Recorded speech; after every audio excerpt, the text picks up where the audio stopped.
Do you find yourself stuck in the same routine, even though you know you want more?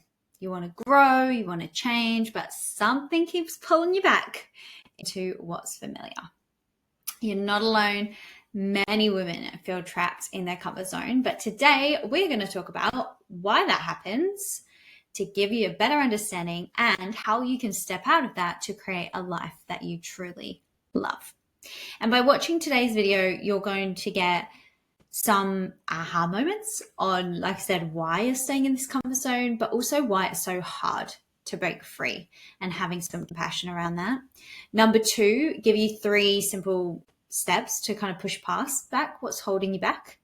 And 3, stick around for the free resource that I'm going to give you at the end of this video. That will help put all of everything we've talked about into action.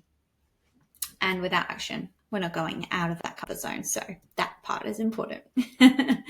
I'm Lisa. I am the founder of She Feels Heard. I work with women who feel stuck, overwhelmed, uncertain, and I move them into a state of feeling unstoppable. My mission is to help you gain clarity, say no without guilt, make confident decisions, and empowered action towards a life that you love and deserve.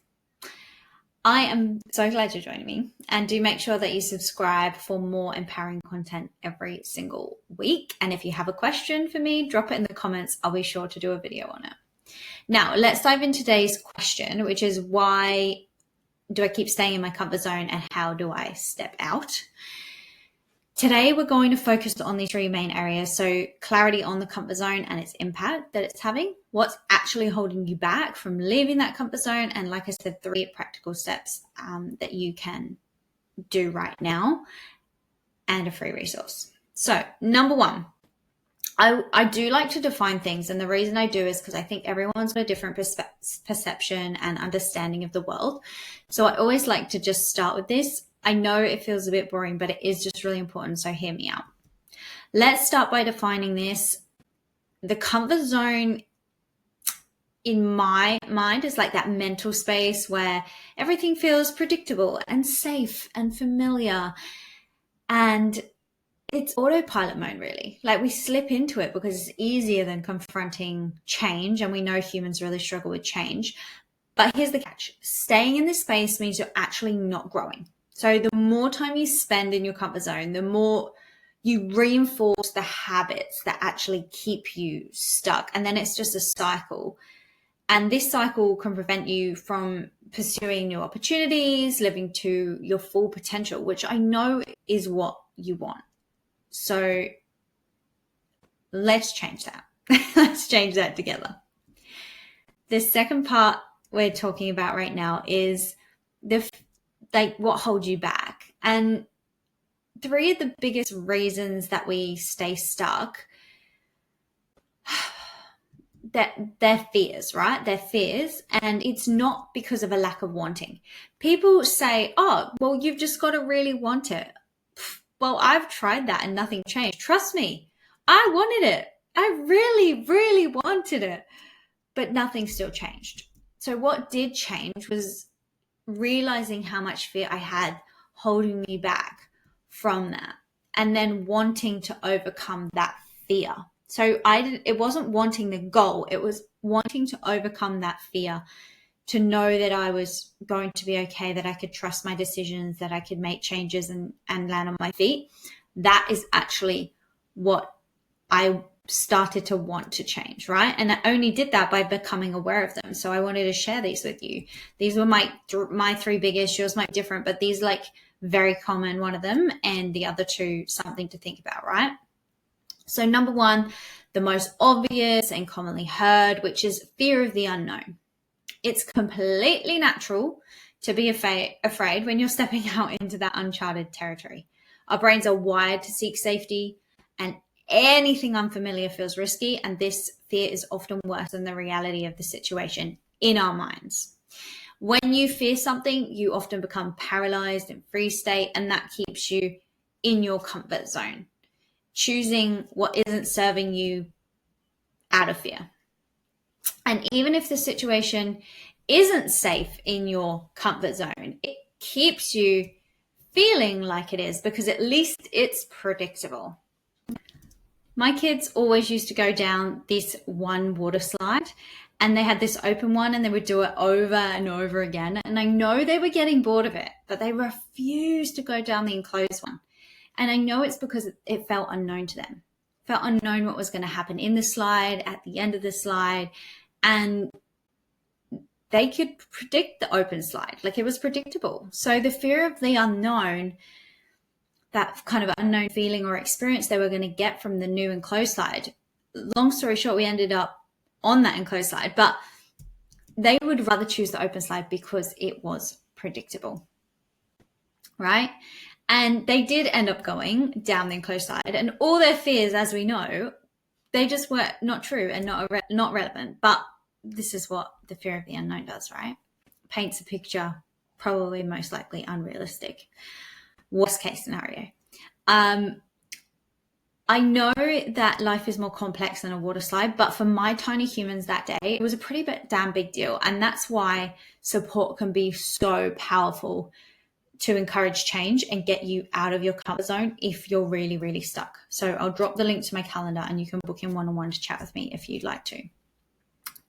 Number 2, the fear of what others think. This is one that was not so obvious to me. It wasn't until I was in my 30s that I really realized how much I was living my life in my comfort zone over what others thought of me. And honestly, I was exhausted. No, I was actually burnt out from it. It felt comfortable when I could predict what other people would think of me or explain my intentions. And I was just afraid to get out there, right? Even with this business, right? The fear of what people may think kept me from doing it for so many years. So I stayed in my comfort zone, working in a job that just paid the bills and brought me no joy. And once I broke free of that and left my comfort zone of caring what others think, and my life just took a massive shift. It was just such a different experience, not caring what others think. But to do that, I had to have the aha moment of, oh, I really care what other people think. And that is keeping me from stepping outside of my comfort zone because I feel it's controllable when I'm in my comfort zone, right? Doing what I know, doing what I predict, doing what everyone else does keeps me really safe, and no one's going to tell me that I'm crazy or that, that's too wild or you can't be doing that. All of the things that I was fearing. So I was afraid to step out of that comfort zone because of what people think. And the third thing is that kept me in my comfort zone is the responsibility for others and being held accountable. I never really used to stay in my comfort zone back in my 20s because I didn't really have anyone to be accountable for. I could make mistakes and it wouldn't be such a big deal even if I had to pick myself up from rock bottom. Once I went traveling, spent all my money, ended up back home rebuilding it all. It wasn't such a big deal. But right now, to do that with 3 kids, that would be a much bigger deal. And that fear of those decisions, because I have responsibility and I have to take accountability if things go really wrong. If we end up homeless, that's on me. Like, I created that situation by making poor choices. So for me, having 3 children made these decisions to leave my comfort zone, let's say of like being married as an example, and become a single mum. I felt this unbearable pressure to choose the right thing by everyone. And that's often, you can never really have a scenario where everybody benefits 100%. There has to be some negotiation. I mean, every now and again it happens, but not really. There has to be kind of like some give and take. And, it does link so beautifully into the fear of the unknown. But I had to specifically target this one fear and label this as my fear of accountability and responsibility was keeping me in my comfort zone and keeping me in a marriage that was emotionally abusive. And that is not okay. So I just felt, though, at least I could predict that. At least I'd know what would happen and I know what to do. And they wouldn't blame me for leaving, right? The kids wouldn't blame me. So no one wants to feel blame and shame and guilt for their decision. So avoiding this seems like a good idea for my brain. So comfort zone will stay. We'll just keep with the bad behavior, which is kind of funny because if you think about it, blame, shame, and guilt still show up in every situation. It's more about how you handle it. It just felt like it was more predictable, which is, yeah, unhelpful. Thank you, brain. But here's the truth. Like we just never grow in our comfort zone. And you can't expect new results if you keep doing the same thing. And fear doesn't have to be the enemy. It can be a sign that you're moving towards something bigger and better. For example, the unknown. Now I say, I welcome that, right? Let it in, allow myself. Worrying about what other people think is no longer a stressor for me. Although I won't say that. I'll say it's a stressor, but I don't let it control my choices. I still step out of my comfort zone regardless. And the same with, moving through my fear of guilt and shame and blame and my accountability. I'm just going to take accountability that if I mess up and make mistakes, at least I got out of my comfort zone. That's the kind of way we're living now. So here's 3 practical steps to try to step out of your comfort zone. I really do like to provide practical because, again, you can know all this knowledge, but if you don't actually do something about it, again, nothing's going to change, and I hope you're here for some change. Here are some ways to break free and take some empowered action. So number 1 is always start small, like pick one thing. The idea of making big changes can be super overwhelming, so I wouldn't recommend it.